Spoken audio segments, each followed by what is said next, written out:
Senhoras e senhores, estamos iniciando mais um programa Ponto a Ponto com Fernando Caldas, na One TV, canal 188 da NET.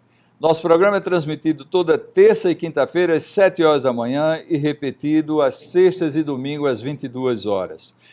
Você que está nos assistindo, você executivo, você decisor, você empresário, hoje nós vamos estar debatendo um tema extremamente rico, que é a indústria 4.0 e a gestão da qualidade. Ora, falar desse assunto que é tão importante para a nossa indústria, agora que nós estamos vivendo um novo momento, que vamos ter alterações na nossa política industrial nacional, é extremamente importante que os empresários, que os executivos que têm o poder da decisão, possam estar a par do que é essa indústria 4.0, do quanto da importância da gestão da qualidade para tratar desse assunto aqui no nosso programa. Mas quero também convidar vocês a curtir aí embaixo, tá vendo aí o bracinho do ok, dá o likezinho de que gostou do programa, se inscreva no nosso programa, tá certo? No canal do YouTube, faça a sua inscrição, marque lá no sininho para receber os nossos novos programas e aí poder acompanhar o Ponto a Ponto com o Fernando Caldas. Para tratar hoje de Indústria 4.0 e a gestão da qualidade, convidamos um engenheiro, um profissional de extrema importância dentro desse setor. Ele é um consultor na área industrial, com uma experiência fantástica, com uma formação de indústria sólida e de muitos anos. Está aqui ao meu lado, é um prazer de recebê-lo, Fernando Nazareno. Fernando, é uma satisfação ter você aqui no nosso programa. E eu quero falar de Fernando, para falar de Fernando, eu vou gastar todo o programa, então eu vou ter que reduzir para apresentar um pouco, Fernando, vou ler aqui a sua trajetória. Engenheiro eletricista com especialização em gestão empresarial e mestrando em desenvolvimento regional, é ex-presidente do Programa da Qualidade, né, da Paraíba, um programa forte que foi lançado na Paraíba, ele foi ex-presidente desse Programa Paraibano da Qualidade, é ex-diretor da Federação das Indústrias do Estado da Paraíba, ele reside na Paraíba e está aqui conosco hoje para tratar desse assunto. Ele foi executivo na área de desenvolvimento industrial do governo da Paraíba, gestor industrial de grandes empresas nacionais e regionais, tanto abrangendo Pernambuco como Paraíba, como os estados vizinhos, circunvizinhos a Paraíba e a Pernambuco. É consultor de empresas, professor de pós-graduação em gestão de projetos em engenharia, energias renováveis e gestão da qualidade. Fernando Nazareno, seja bem-vindo ao nosso programa Ponto a Ponto com Fernando Caldas. E para fazer a primeira pergunta para Fernando, eu gostaria de colocar para ele, para que ele explique para o nosso executivo decisor, para o nosso empresário, o que é a indústria 4.0 e como ela surgiu, da onde ela surgiu. Fala um pouco para a gente. Ok. Bom, Caldas, inicialmente agradecer o convite, dizer que estou muito feliz em estar aqui com vocês e abordar esses dois temas que são temas fascinantes e que assim eu tenho muita intimidade com eles e muita afinidade, né? A indústria 4.0 hoje ela é conhecida como a quarta revolução industrial. Certo. Para a gente, digamos assim, definir bem a quarta revolução industrial, seria bom que a gente falasse da primeira, da segunda e da terceira. Perfeito, né? Perfeito. Então, o que foi a primeira revolução industrial? A primeira revolução industrial foi por volta de 1760, né, na Inglaterra, quando o homem dominou o vapor. Começou, na verdade, se você analisar as revoluções industriais, você vai ver que todas elas estão ligadas à energia. Certo. A energia que movimentava a indústria, que movimentava, né? Que impulsiona os negócios e o mundo. Então, a primeira revolução foi em 1760, na Inglaterra, foi quando surgiu os teares movidos a vapor. Esse vapor era gerado pela queima de madeira, quer dizer que hoje seria uma coisa ecologicamente absurda, né? Uhum. Mas que existe um consenso entre os historiadores do mundo que o fato, a primeira revolução industrial, é o fato mais importante da história da humanidade desde a domesticação dos animais e a agricultura. Certo. Ou seja, a partir do momento que o homem deixou de ser um nômade, né, que o homem deixou de viver naquela situação praticamente pré-histórica, e ele conseguiu domesticar animais e conseguiu plantar, conseguiu produzir seu alimento. Se fixando, Se fixando, a partir daí ele deixou de ser nômade e ele começou a se fixar na terra. Esse fato, depois da importância desse fato, o próximo fato mais importante é a primeira Revolução Industrial. Certo. Esse período da Revolução Industrial, a primeira, ela foi de 1760 a 1840. Não existe um consenso entre historiadores. Alguns falam 1840, outros falam 1860, e tem quem fale até 1880. A segunda Revolução Industrial, que surgiu nesse período, portanto, no começo da segunda metade do século XIX, ela foi também na Inglaterra, mas já teve digamos assim, um ponto muito importante, um polo muito importante nos Estados Unidos. Certo. Por quê? Porque a segunda revolução, falando sobre o ponto de vista energético, foi a revolução da eletricidade e do petróleo. Perfeito. Né? Então, enquanto a gente... E do carvão mineral. Né? Então, tudo isso aí, o carvão mineral, o petróleo e a eletricidade, nos meios de produção, geraram uma segunda revolução industrial. Essa segunda revolução industrial, nos Estados Unidos, por exemplo, se destacaram grandes inventores, grandes pensadores. Foi nessa época que Nikola Tesla fez grandes descobertas na área da engenharia elétrica. Foi nessa época que Thomas Alva Edison descobriu a lâmpada, inventou a lâmpada, né? Foi nessa época que Richard Westinghouse também fez grandes aplicações na área de engenharia elétrica, criando, por exemplo, entre tantas centenas de invenções, o refrigerador, né? A geladeira, que hoje é tão comum nos lares, né? Então, outro fato extremamente importante do ponto de vista industrial nessa época são as teorias de Taylor, de Frederick Taylor, né? Porque a partir daí se começou a organizar a produção, se começou a surgir grandes invenções nesse período, como o avião, como as estradas de ferro, como o automóvel, né? A lâmpada elétrica que eu já citei. E a partir daí houve, inclusive, esse avanço na administração industrial, a partir de Taylor, né? Para organizar a produção. Perfeito. Então essa foi a segunda Revolução Industrial. A terceira, a gente já vem agora para o século XX, né? Ela foi aí pelo final dos anos 50, final da Segunda Guerra Mundial, mas na verdade todos os historiadores eles marcam o ano de 1969 como o início da terceira revolução. E por que 1969? Porque foi o ano que surgiu o CLP. Tá. Né? O CLP, e a partir daí se gerou toda essa, vamos dizer assim, revolução da informática, né? E você passou a trazer a informática para dentro dos negócios, para dentro das fábricas e para dentro do dia a dia das pessoas, né? O computador passou a deixar de ser aquele bicho-papão, aquela coisa enorme, e passou naquela época ainda eram grandes computadores, talvez hoje, computador que a gente carrega no bolso até, naquela época era do tamanho de um refrigerador, por exemplo. Né? Grandes máquinas. Exatamente, grandes máquinas. Mas hoje, com o avanço da informática, né? Da tecnologia, a partir de 1969, foi se incorporando a indústria da informação, né? Nos negócios, nos sistemas de produção, e a partir daí se gerou todo um crescimento econômico e tecnológico, porque a gente pode dizer que a terceira revolução foi o casamento da tecnologia com a indústria. Perfeito. A partir daí houve esse casamento, a partir de 1969, com a invenção do CLP. E aí nós chegamos agora sim à indústria 4.0, né, que é a chamada Revolução Industrial, a quarta Revolução Industrial. Ela teve origem na Alemanha. Em 2012, o governo alemão reuniu algumas pessoas, alguns players, e traçou uma meta de fazer um planejamento estratégico para tornar a indústria alemã mais competitiva. E mais ainda do que isso, para pensar a indústria daqui a 10 anos, daqui a 20, algo desse tipo, né? Esse grupo ele foi chefiado por duas pessoas. Um era o presidente da Robert Bosch. A Bosch é uma empresa extremamente tradicional na Alemanha, né, e muito ligada a tudo que é inovação tecnológica. E o presidente da Academia Alemã de Ciências e Engenharia. Eles dois lideraram um grupo de muitos cientistas, muitos engenheiros, e foram pensar o que seria a Revolução 4. A Indústria 4.0.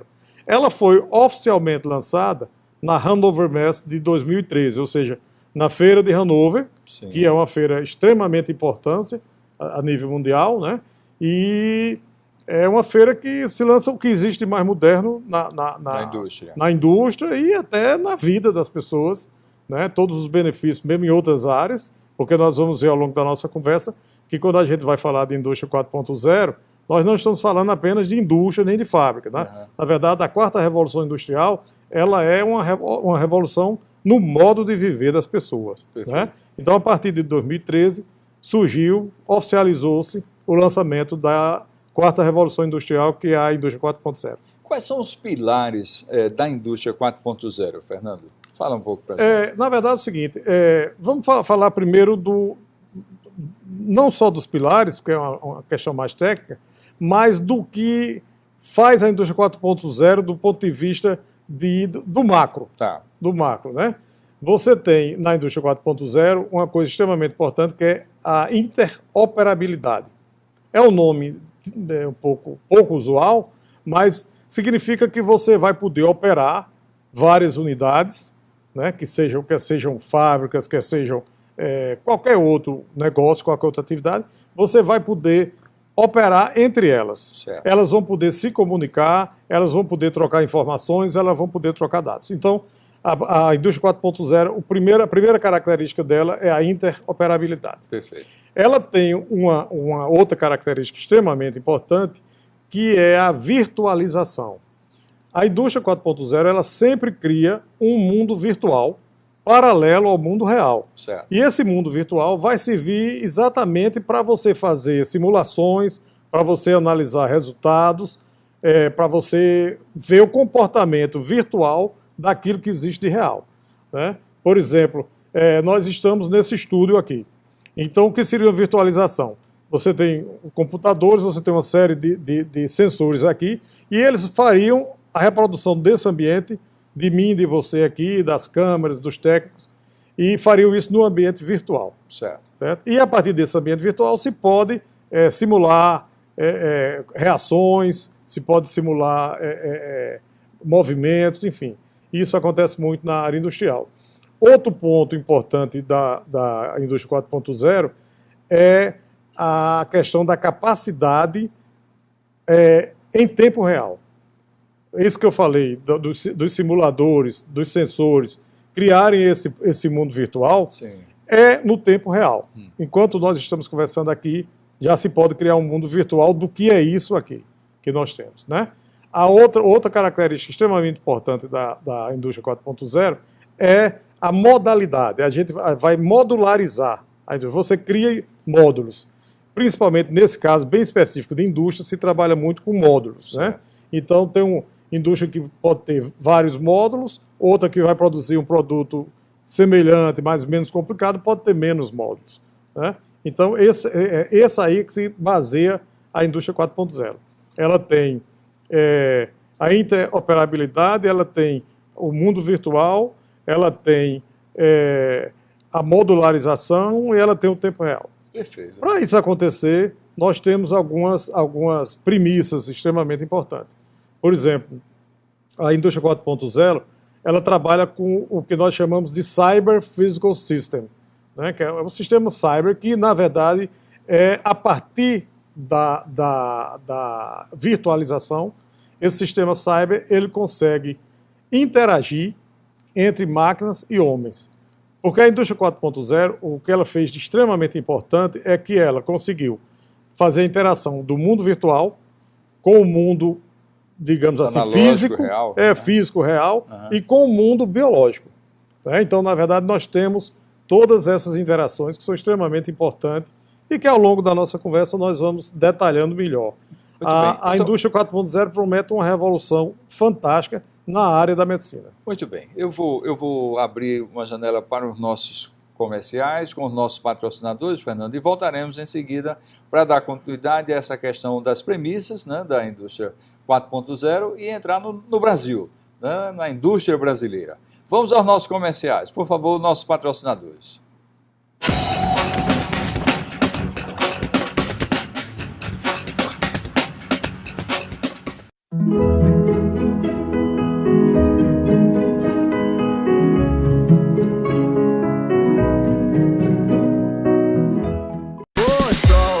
não esquece e me ilumina. Preciso de você aqui. E toda vez que você sai, o mundo se distrai. Quem fica, ficou. Quem foi, vai, vai, vai. Quem foi, vai, vai, vai. Vem pro Verão Claro 4.5G, até 10 vezes mais rápido com uma cobertura incrível. Claro, você merece o novo. Encontrar suas faturas é sempre uma missão impossível? Na NET você tem um histórico de faturas sempre à mão. É só acessar o site net.com.br, fazer login ou se cadastrar se não for cadastrado, clicar em Financeiro, segunda via da fatura e Fatura NET. É fácil assim. Você já tem na tela do seu computador o histórico completo das suas últimas faturas. E agora pode visualizar, baixar ou enviar por e-mail a fatura que quiser. Ah, e também dá para fazer o pagamento do mês que estiver em aberto. Faça escolhas inteligentes e aproveite ao máximo a sua NET. Menina, olha aqui. A nossa loja virtual tá bombando. Boa noite. Boa noite. Boa noite. Tá brincando? Olha aqui essa consulta que acabaram de enviar. Responde. Eu vou responder. Não, mas responde rápido, que retorno rápido é metade da venda. Já. Ai, não acredito, que foi? gente. Acabou meu pacote de dados. Dá para o consumo de dados deixar de ser um problema para sua empresa? Claro que dá. Na Claro Empresas, dá para ter apps de mobilidade e redes sociais ilimitados. Claro, sua empresa merece o novo.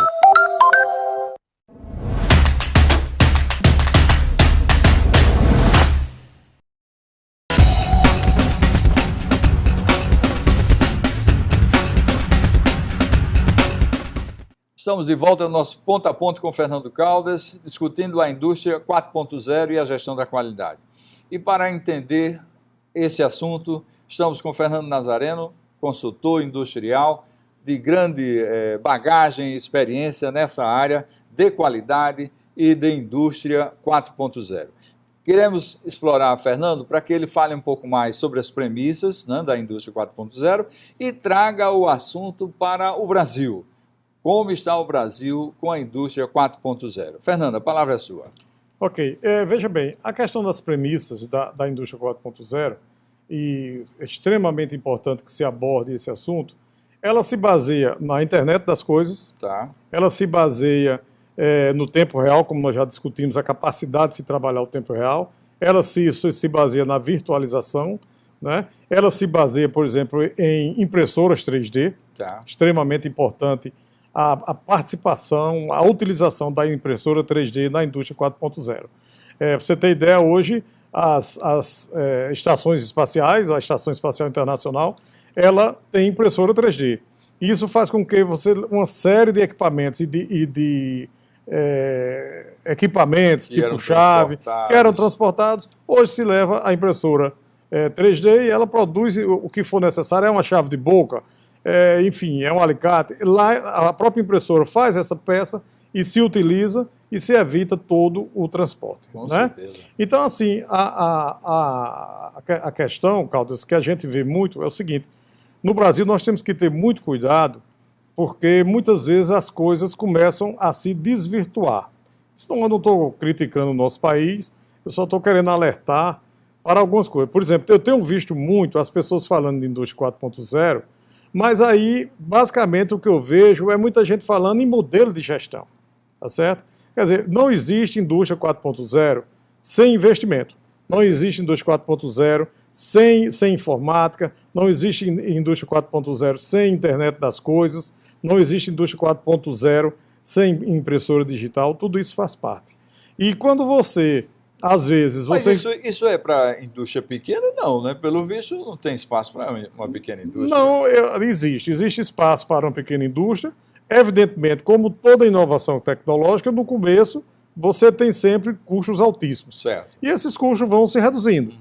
Nós somos da época, eu e você, do videocassete, talvez a meninada nova não saiba nem o que é, né? Mas quando o videocassete chegou, era dinheiro de um carro, né? E aquilo vai, com o tempo, vai baixando, vai chegando a um valor acessível. A mesma coisa aconteceu com o telefone, por exemplo, né?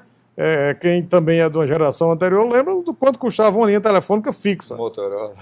Depois vieram os celulares, aquele Motorola, que o pessoal chamava de rapadura, de tijolo, né? E hoje, quanto está custando no celular? Né? Então, na verdade, assim, a indústria 4.0, esses investimentos, eles tendem a se tornar acessíveis às menores empresas. E o que é mais importante, a indústria 4.0, ela trabalha muito com compartilhamento. Tá certo? Compartilhamento. E esse é o caminho para as pequenas e médias empresas. Na Alemanha, por exemplo, já existe assim, um compartilhamento em altíssimo nível que faz com que as empresas pequenas se tornem competitivas e consigam implantar o 4.0. Mas esse compartilhamento só é possível, Fernando, se houver uma integração de cadeias produtivas, onde a pequena empresa esteja integrada a uma cadeia de uma grande organização. Né? E a gente já viu que no Brasil esse conceito não é muito sólido, né? Integração de cadeias. Na verdade, nós temos muito o que aprender. Por exemplo, eu diria a você que o primeiro passo, por exemplo, não estou dizendo que a indústria 4.0 para as pequenas e médias tem que sair do cooperativismo. Certo. Mas o cooperativismo ajuda muito. Perfeito. Né? E nós temos uma cultura muito pequena ainda, muito pobre de cooperativismo.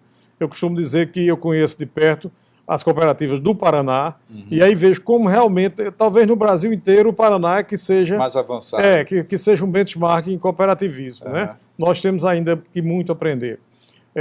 Mas assim, além do cooperativismo, a gente tem o compartilhamento que hoje em dia já se faz. Por exemplo, você vê que um escritório hoje já existe os chamados coworkings. Né? Então, muitas vezes o empresário não precisa investir no seu escritório, ele usa um coworking. Né? E dentro do conceito de coworking, por que a gente tem que pensar no escritório e não no equipamento? Né? Então, de repente, uma impressora 3D é um investimento muito alto, mas e se aquela impressora é um coworking? Né? Quantas empresas podem ir ali e pagar a hora para usar aquele equipamento? Né? Então, assim, quando a gente fala em investimento de indústria 4.0, e é por isso que eu tenho insistido que se alguém chega para você para falar em indústria 4.0 apenas citando modelos de gestão, esqueça. O trabalho sério, o trabalho efetivo com a indústria 4.0 envolve hardware, envolve software e envolve compartilhamento, envolve todos esses equipamentos que nós falamos. Né?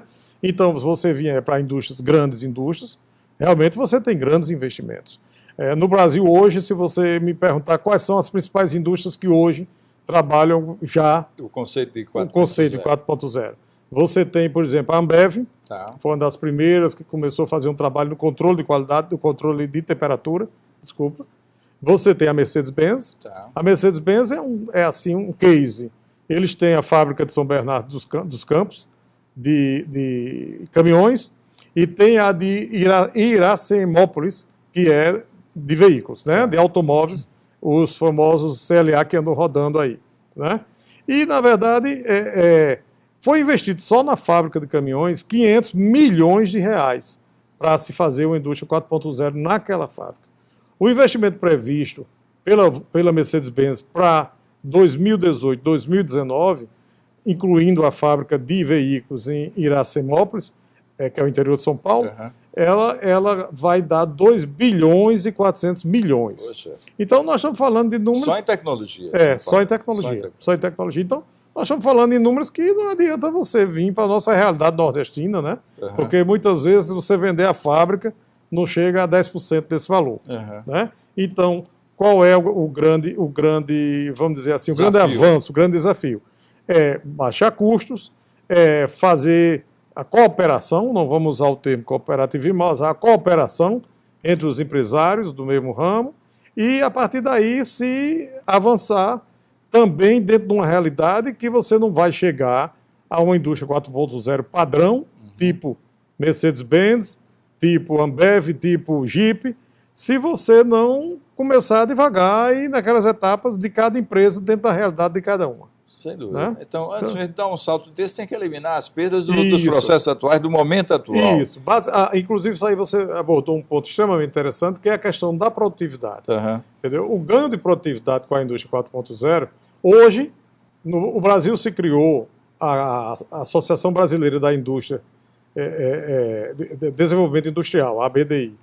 E o governo, na época, o Ministério do Comércio, da Indústria e Comércio Exterior, que agora está incorporado ao Ministério da Economia, né? Eles criaram uma Câmara para discutir e para planejar estratégias de implantação da indústria 4.0 no Brasil. Certo. Né? Então, é muito importante esse trabalho, porque está se criando um modelo de indústria 4.0 ligado à nossa realidade tecnológica, realidade econômica, financeira e realidade cultural. Porque é uma coisa extremamente importante, é que vai ter que haver qualificação da mão de obra no sentido de trabalhar essa tecnologia. Né? Então, assim, vai haver investimentos, tem que haver grandes investimentos, e se você pensar, vai haver desempregos? Vai. Sim. Vai, mas o emprego, ao longo da história, ele sempre foi novos assim. cargos vão surgir. Isso, vão surgir novos cargos. O emprego, ele sempre gerados. foi mutável. Lógico. Né? A gente, eu e você, na nossa geração, nós não conhecemos, por exemplo, provavelmente não conhecemos, eu não conheci, um operador de telégrafo. A gente sabia que existia aquele cara que trabalhava com código Morse nas ferrovias, mas eu nunca vi. Lógico. Mas eu conheci, por exemplo, o operador de telex. Okay. Operador de telex na Universidade da Paraíba, na época que eu estudava, na Federal. Em grandes indústrias, tinha o Banco do Brasil, você tinha aquele operador de telex. O cara estava lá, a função da pessoa, do profissional, era estar ali operando um telex. E era extremamente importante. Era uma função extremamente importante. O assunto era reservado. Ele tinha acesso ao board da empresa. Isso, né? Exatamente. E hoje, se você pegar um menino aí, talvez um filho pequeno, enfim, um sobrinho, que nasceu já nessa tecnologia que nós temos, e quando ele pega um telefone e vê um WhatsApp, e vê um Telegram, ele fica, mas pai, eu acredito que era desse jeito. Né? Se você leva para o mundo da contabilidade, era a mecanografia. Pois é. Equipamento fantástico. Exatamente. Então, na verdade, vão se acabar muitas profissões, mas vão surgir novas profissões. Quer dizer, alguns anos atrás, por exemplo, não existia web design. Né? Você vai procurar saber o que é um web design. Ninguém fazia nem ideia do que ele iria fazer. Então, vai acabar, por exemplo, operador de máquina? Vai ter muitas máquinas que vão ser operadas automaticamente. E falando em automação industrial, falando em robôs, né, usando aí, o Brasil, como é que está o Brasil em relação à robotização da indústria? A robotização é um elemento extremamente importante, fundamental na indústria 4.0. Certo. A robotização, na verdade, ela pertence à terceira revolução. A terceira revolução industrial, né? Mas ainda, para você ter ideia, os robôs no Brasil, você tem ideia dos números. A Coreia do Sul é o país que mais utiliza robôs, que mais tem robôs. Eles têm 654 robôs para cada 10 mil habitantes. Poxa, nós temos 10 robôs para cada 10 mil habitantes. Meu Deus, nem 10%. Exatamente. E o número médio mundial, são 74 robôs para cada 10 mil habitantes. Então somos muito atrasados. Muito, né? Extremamente atrasados. Falam que o atraso do Brasil, Fernando, é entre 30 a 35 anos em relação ao mundo, ao primeiro mundo. Né? Em linhas gerais. Tudo. Ele já foi até maior. Né? Hoje a gente está numa aldeia global que as coisas chegam com mais rapidez. Agora, nós temos todos aqueles empecilhos. Mas só chega o consumismo, não chega a produção. Isso, a gente precisa exatamente. de produção, uma e produção competitiva. Exatamente. Né? A gente precisa de produção e a gente precisa principalmente de educação. Sem dúvida. Né? A grande saída do Brasil é a educação. Concordo né? com você. Se você for olhar, a gente falou aí em Coreia do Sul, tem números semelhantes para Singapura, para Hong Kong. E se você for olhar essas pessoas, esses países, nos anos 50 do século passado, e o que foi que fez de diferente foi a educação. Foi a educação. Né? Sem investimento em educação, não vai haver quarta revolução industrial, e a gente vai estar sempre perdendo espaço. Porque abre-se um espaço muito para o consumismo no Brasil. Isso. E a indústria morrendo, porque os números da indústria no Brasil estão perdendo participação em relação ao PIB. Né? Então tem que mudar isso aí. Na verdade, nós vivemos uma era de extrema preocupação com relação à indústria brasileira. Você tem uma ideia, no governo, quando o presidente Fernando Collor assumiu, lá em 1990, a participação da indústria brasileira era de 36%, 37% no PIB. Certo. Ou seja, o PIB brasileiro ele tinha 36%, 37% de participação contribuição da indústria. Hoje esse número não está chegando a 10%. Ele é 8,5%. E o que é que acontece? Realmente nós perdemos competitividade, e aí se a gente for falar por que perdeu essa competitividade, nós teríamos aí um programa de 3 dias para conversar sobre o assunto, né? Perfeito. Porque começa por carga tributária, começa por oneração da folha de pagamento, começa por uma série de coisas que o competidor lá fora, que o player lá fora não tem, e o nosso aqui tem. Perfeito. Né? Eu acho que há 2 semanas atrás o ministro Paulo Guedes foi muito feliz quando ele disse que o empreendedor brasileiro é aquele sujeito que carrega uma bola de ferro de um lado, né, que são os impostos, carrega uma bola de ferro do outro lado, que é a carga tributária, que são os custos de contribuições sociais, né, e ainda tem alguém gritando para ele, corre que o chinês vem aí. Né? E realmente é difícil competir com o chinês nesse ponto, porque existe uma competição desigual. Com certeza. Né? E nesse processo de desindustrialização do Brasil, nós temos o seguinte, nós somos também, eu e você, de uma geração que era comum a gente ver coisas importadas que agregavam grande tecnologia. Né? A gente lembra, por exemplo, quando o governo militar criou aquela reserva de mercado para a indústria da informática. Os computadores que chegavam eram no contrabando, era gente que viajava e trazia. Né? Então a gente via uma coisa como importada, uma coisa extremamente importante. Hoje nós estamos importando palito de dente. A China está fornecendo, por incrível que pareça, e assim, vergonhosamente para todos nós, brasileiros, hoje em dia 90% dos palitos de dente são produzidos na China. Isso é uma vergonha. O Brasil não produz uma única lâmpada. Se você olhar nesse estúdio aqui, na sua casa, telespectador, uma única lâmpada. O Brasil não tem mais uma única fábrica de lâmpadas. Todas as lâmpadas são trazidas da China e embaladas aqui. Né? Se colocam embalagem com língua portuguesa.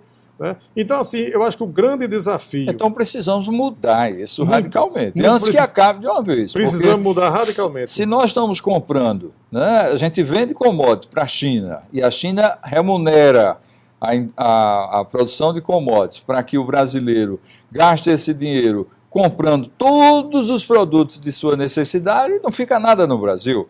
Exatamente. Tem que mudar, essa política tem que mudar.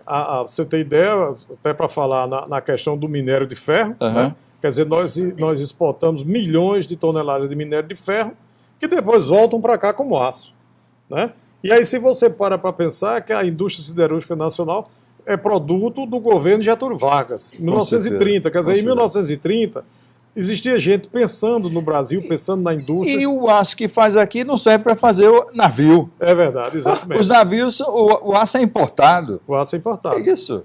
Porque o aço produzido no Brasil é um aço que para especificações muito simples.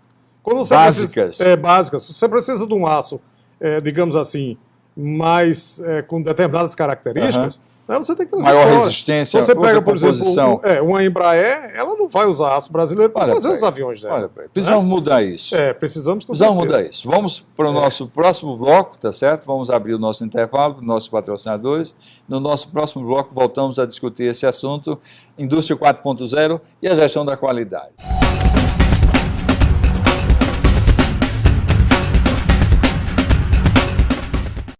Encontrar a senha do seu Wi-Fi pode ser mais fácil. É só entrar no site net.com.br/minhanet e acessar Minhanet com o seu login ou fazer o cadastro. Agora, com seu modem net ligado, basta clicar em Senha Wi-Fi Casa para ver todos os dados da sua rede e editar o nome ou a senha. Pronto, você atualizou os dados no site. Agora precisa configurar seus equipamentos com os novos dados. Faça escolhas inteligentes e aproveite ao máximo a sua net.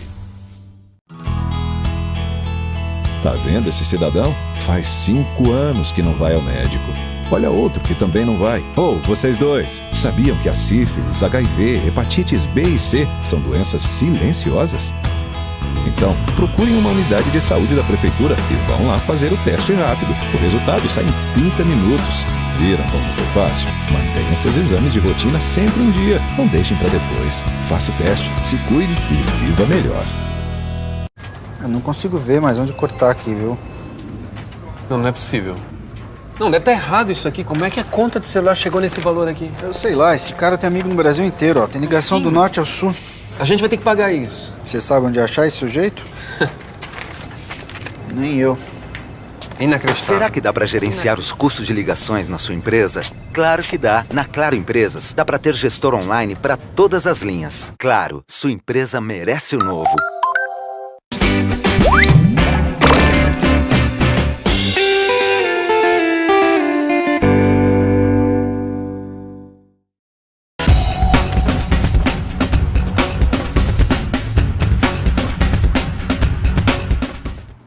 Senhoras e senhores, estamos de volta no nosso Ponto a Ponto com Fernando Caldas, hoje discutindo um assunto que é a indústria 4.0 e a gestão da qualidade, tá certo? Mas quero convidar você que está nos assistindo, empresário executivo, decisor, marque o seu like, gostei do programa, tá certo? Se inscreva no nosso canal do YouTube, marque lá no sinalzinho, no sininho, para poder receber os novos programas que estamos lançando. Nosso programa é acompanhado toda semana, terças e quintas-feiras, às 7 horas da manhã, na One TV, canal 188 da NET, sextas e domingo às 22 horas, ele é retransmitido. Então, agora com o Fernando Nazareno, eu quero voltar à questão da indústria brasileira. Fernando, a indústria brasileira hoje ainda é uma indústria de produtos básicos, ou seja, atendem só ao mercado interno, basicamente. Poucas são as indústrias que voltam com produtos de tecnologia e para a exportação. Nós precisamos mudar essa realidade. A indústria 4.0 chegou no mundo, mas o Brasil, dessa forma, quando é que vai chegar aqui finalmente? Esse é o grande desafio, o nosso grande desafio, porque nós temos um parque industrial que hoje está esvaziado, mas que nós já tivemos tecnologia incorporada e já fomos grandes produtores industriais. Você, só para dar um exemplo, nós estamos aqui em Recife, aqui nós já tivemos grandes fábricas que terminaram fechando. Né? Lembrando que nos anos 70... A Philips era uma grande indústria? Eu ia citar exatamente o caso da Philips, né? Porque a Philips é uma grande empresa aqui, e que hoje, praticamente, o que é que se faz? Se produz na Holanda, se produz no México e se importa para cá. Quer dizer, a Philips daqui é uma importadora, né? Não é uma indústria, é uma unidade logística. Né? E isso acontece, eu estou dando esse exemplo da Philips, mas tem N exemplos. Né? N exemplos que a gente já teve no passado uma indústria de tecnologia, mas com esse processo de desindustrialização, de dificuldades da indústria brasileira sobreviver diante de um cenário adverso, né, um cenário econômico adverso, e eu diria a você, um cenário de política econômica adversa, porque, na verdade, o que faltou são incentivos dos governamentais, são decisões políticas de fazer uma política industrial brasileira, que gerou todo esse esvaziamento, esse atraso. Então, nós temos hoje um país que é um país, do ponto de vista tecnológico, extremamente capacitado. Por exemplo, nós temos centros de pesquisa, nós temos universidades produzindo excelentes engenheiros. A indústria 4.0 no Brasil, por exemplo, tem muita gente boa aqui na Universidade Federal de Pernambuco, tem gente boa, excelente na Universidade Federal da Paraíba, Universidade Federal de Campina Grande, no Instituto Mauá de Tecnologia, da USP, muita gente boa trabalhando. E o que é que acontece com a maioria dessas pessoas? Desses profissionais. Terminou um mestrado, terminou um doutorado, vai morar fora. Tá certo? Vai para a Europa, vai para os Estados Unidos, porque aqui ele não teria condição de desenvolver o talento, a capacidade e principalmente aquilo para que ele foi preparado. Então nós temos um risco muito grande. Há algumas pessoas que citam, por exemplo, Cuba, como exemplo de educação, e eu fico constrangido. Pelo amor de Deus, não, mas eu fico constrangido quando eu vejo o seguinte: algumas pessoas chegam, não, em Cuba eu peguei um táxi e o motorista era um engenheiro mecânico. Não, eu cheguei em Cuba, entrei no hotel e o rapaz que carregou a mala é um economista. Isso é uma vergonha. Você não estuda para economia, você não estuda engenharia para fazer esse tipo de trabalho, sem querer desmerecer o trabalho de ninguém. Sem dúvida. Né? E nós temos que ter cuidado no Brasil, porque a gente está correndo esse risco. Então, daqui a pouco você tem alguém que fez um doutorado trabalhando de Uber, carregando a mala no hotel. Isso, né? Então, esse país tem que ser preparado, ele tem que preparar seus recursos humanos, que está se preparando, mas tem que se preparar a economia para receber esses recursos humanos. Com certeza. Né? Com então, certeza. isso aí é uma preocupação muito grande. Mas não com a política industrial hoje existente. Não, tem que olhar modelos de política industrial que foram adotados na China, que gerou o desenvolvimento da China. É preciso ser visto isso. O governo tem que rever isso. Porque o investidor gosta do mercado do Brasil para consumo, mas não traz a sua tecnologia. E é preciso trazer a tecnologia de lá de fora para o empresário brasileiro se integrar e gerar novas tecnologias. Exatamente. E assim esse país mudar essa roda. Porque o jovem está saindo do Brasil, está abandonando o nosso país porque não tem espaço na sua formação aplicada no mercado local. É verdade. E eu vejo sempre o seguinte, a questão do jovem, né, de você preparar o jovem para esse mercado, ele tem que ser todos os níveis. Lógico. Né? Quer dizer, aquele cidadão que era um operador de máquina, que tem o 2º grau, ele vai ter que entrar na indústria 4.0, vai fazer parte da vida dele. Com certeza. Né? Porque o que existe são, como nós falamos anteriormente, são mudanças de posto de trabalho. Né? Quer dizer, você tinha um agricultor que cavava a terra ali com enxada, né? E hoje ele vai operar um equipamento automatizado que vai fazer o mesmo serviço. E vai fazer muito mais. E para isso nós vamos ter que ter um país realmente capacitado e nós vamos ter que ter uma indústria prestigiada. Eu acho que o grande trabalho é esse, é que o governo defina, o novo governo, que pessoalmente eu estou muito esperançoso, mas que defina políticas de desoneração, de diminuição do tamanho do Estado, né? Para que, consequentemente, se busque eficiência. Perfeito. Né? Porque, na verdade, se você analisar, eu falei inicialmente no palito de dente que é fabricado na China. Uhum. E será que se a gente for fazer esse palito de dente lá em São Bento do Una, lá em Patos, na Paraíba, em Cajazeiras, ele vai ter a competitividade de um palito de dente importado da China? Esse é o nosso problema. A gente tem que ser competitivo. E para ser competitivo existe uma política macroeconômica que precisa ser feita. E na área de saúde, Fernando, como é que está a indústria 4.0 na área de saúde? Olha, a indústria 4.0 na área de saúde é a grande revolução. A área de saúde eu acho que vai ser a área mais beneficiada com a indústria 4.0. No Brasil? No Brasil e no mundo. No mundo como um todo, vamos dizer assim, os modelos de assistência médica, o modelo de medicina que se pratica hoje, eles vão passar por uma revolução fantástica. Uhum. Ainda sábado à noite eu tive a oportunidade de conversar com o médico e mostrando isso a ele. O que é que a indústria 4.0 vai proporcionar?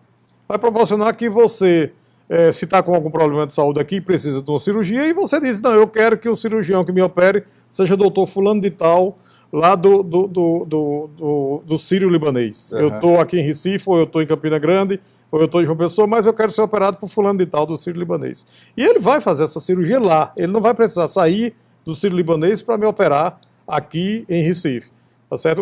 O hospital aqui vai estar todo equipado, né? Com computadores, com braços mecânicos, e lá ele vai operar o computador e esse computador vai fazer a cirurgia em mim aqui.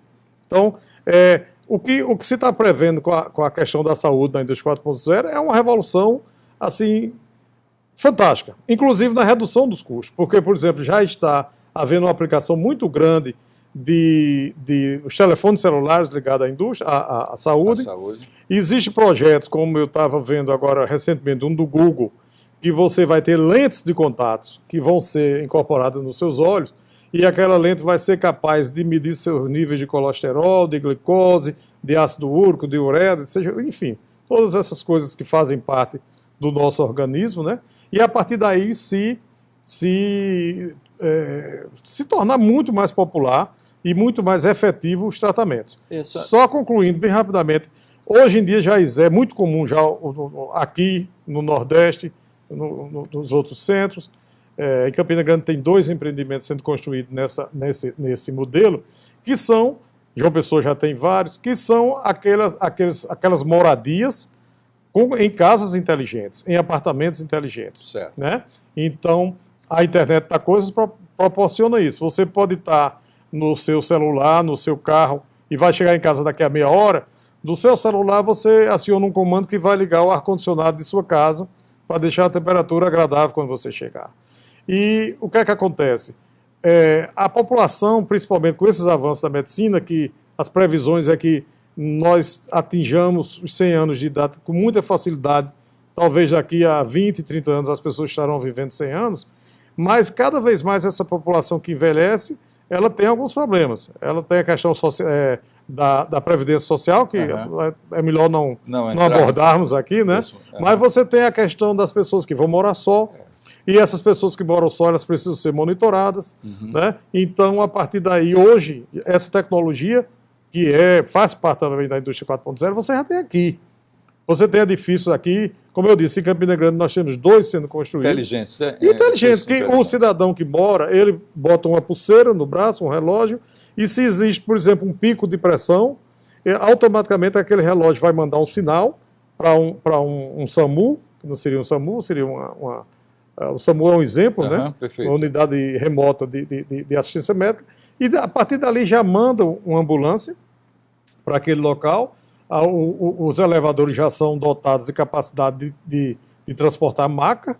Então, por exemplo, se é um caso de um infarto que precisa realmente um atendimento extremamente urgente, né? Então, o cidadão teve um infarto, está sozinho, é uma pessoa de idade, mora só, teve um infarto.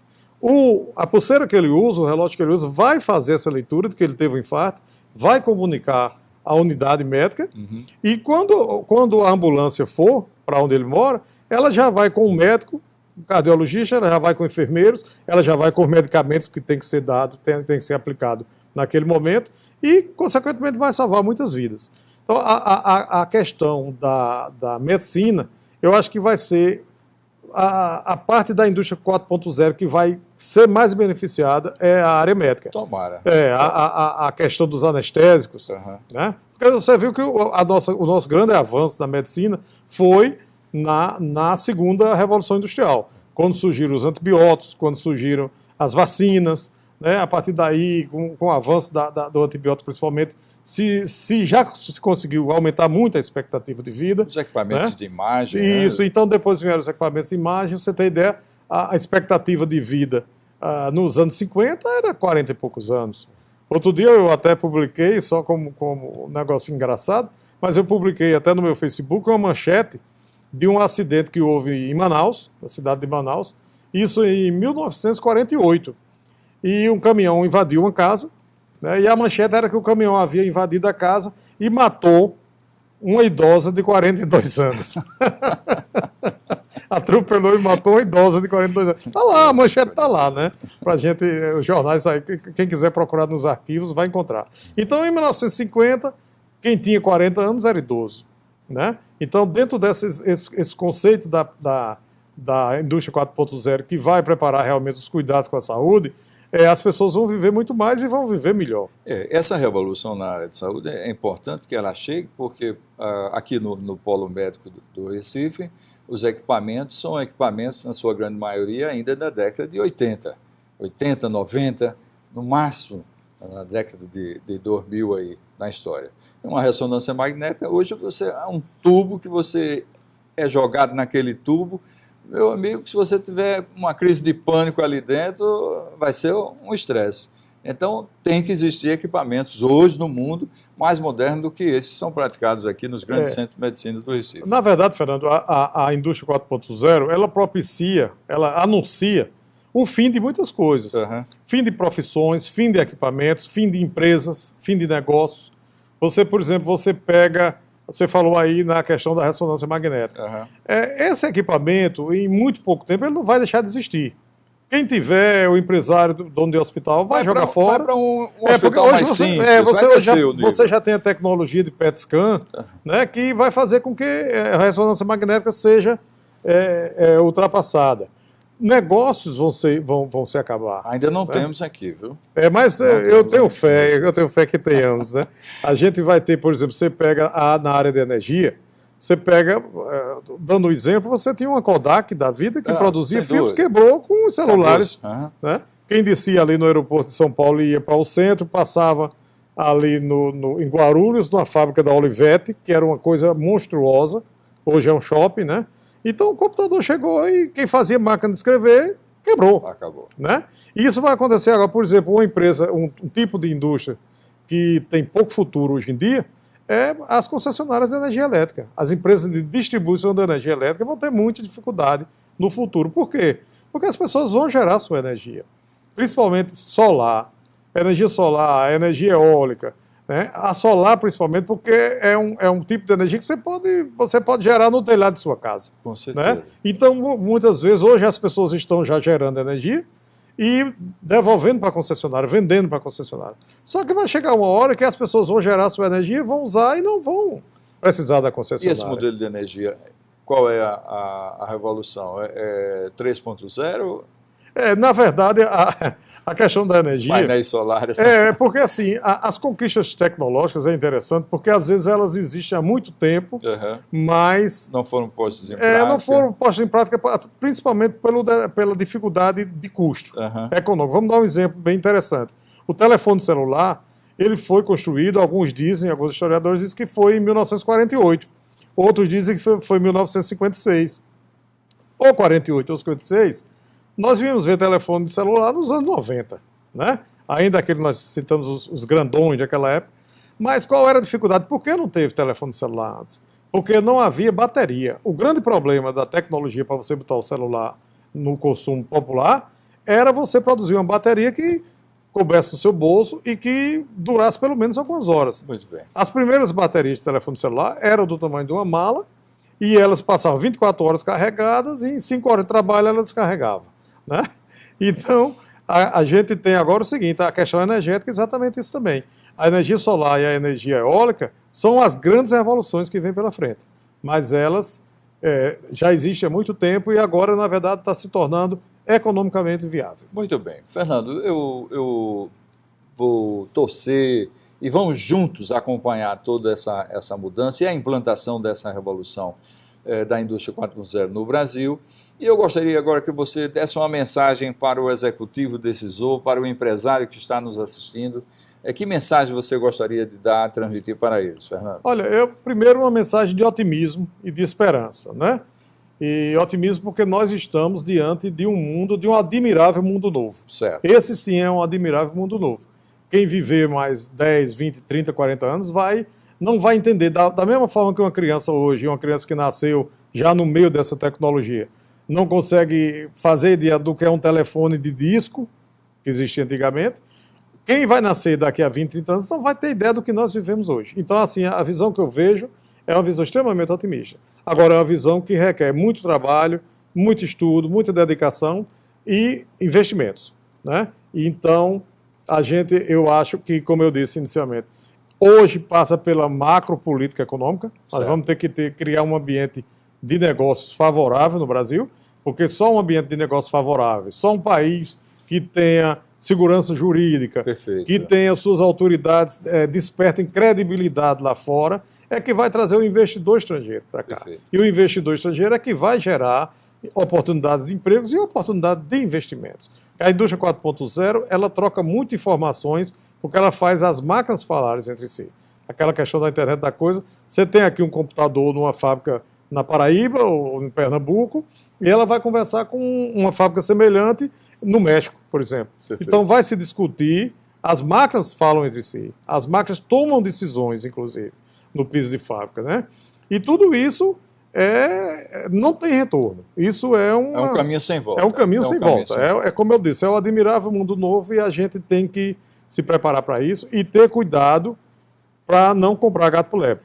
Não podemos o empresário sabe disso, que se chegar um consultor na sua empresa e vier falar em indústria 4.0, mas ele só vem com um discurso bonito, ele só vem com conversa daqueles modelinhos administrativos que a gente está tão acostumado a ver. Ele chega lá dizendo que gestor 4.0 usa tênis, calça jeans e camiseta. Não é isso aí. A Evolução 4.0 é uma coisa muito mais profunda, mais ampla e que requer investimento e educação. Com certeza. Está aí, você executivo, você empresário, ter a oportunidade de ouvir Fernando Nazareno, um consultor industrial na área de qualidade, na área da indústria 4.0, que está aqui. Você vai acompanhar o e-mail dele, né, embaixo no nome dele. Mande um e-mail para Fernando, mande um e-mail para a gente, fazendo a sua pergunta, fazendo o seu questionamento, para que a gente possa lhe responder e atender e tirar as suas dúvidas. Não deixe de curtir o nosso programa Ponto a Ponto com Fernando Caldas, não deixe de se inscrever no nosso canal no YouTube, assista o nosso programa na One TV, canal 188 da NET, tá certo? Todas terças e quinta-feiras, 7 horas da manhã, sextas e domingo, às 22 horas. Ponto a Ponto com Fernando Caldas agradece a presença de Fernando Nazareno e até o nosso próximo programa. Obrigado a todos.